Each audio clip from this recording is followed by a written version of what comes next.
Oh no, the Aplhgr in this power plant is out of control. We better do something.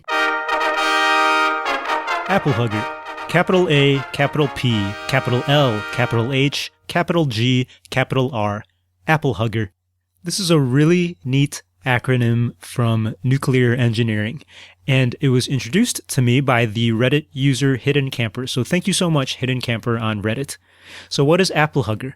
It is not someone who hugs apples. Like I said, it's an acronym. And what does it stand for? Well, first, it stands for the average planar linear heat generation rate. Average planar linear heat generation rate. Let's break that down. First of all, it is from nuclear engineering, and it has to do with the generation of heat from a nuclear fuel source. So let's imagine you've got a nuclear power plant, for example, and you need to power it with nuclear fuel. And you might have a nuclear fuel rod that is the source of your power.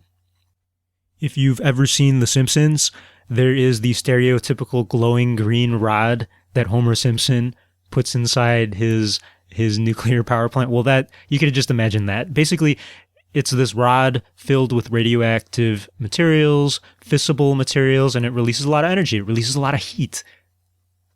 So you put this fuel inside this rod, and the amount of heat that is released in kilowatts, for example, that rate of heat release, that number can be divided by the length of the rod. And now you've got a number that describes how much energy is released per unit length of your fuel. And that's really useful because then you can predict, okay, what if I don't have a 3-foot rod anymore? What if I have a 30-foot rod?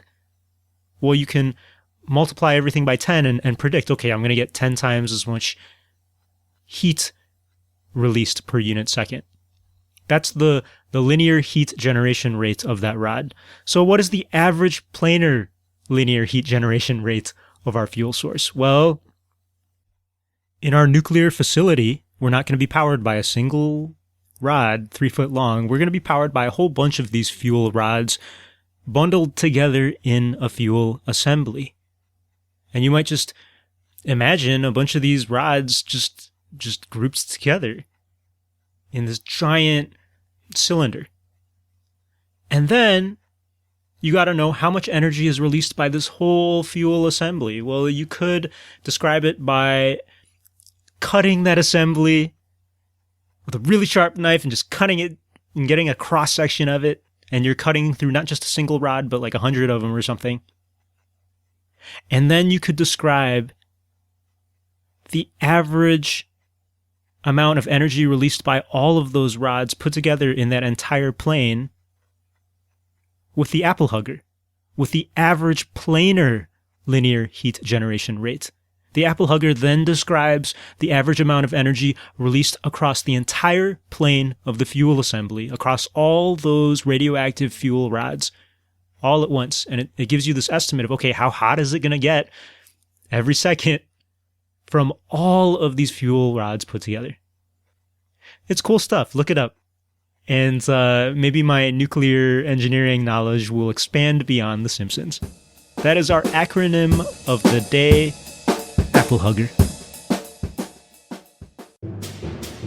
Hey, this is Pius Wong, your host of this show and resident bio/mechanical engineer and wannabe computer/software engineer. I also host the K-12 Engineering Education Podcast, so if you're into engineering education, please go on over to www.k12engineering.net and check that other show out. Thanks.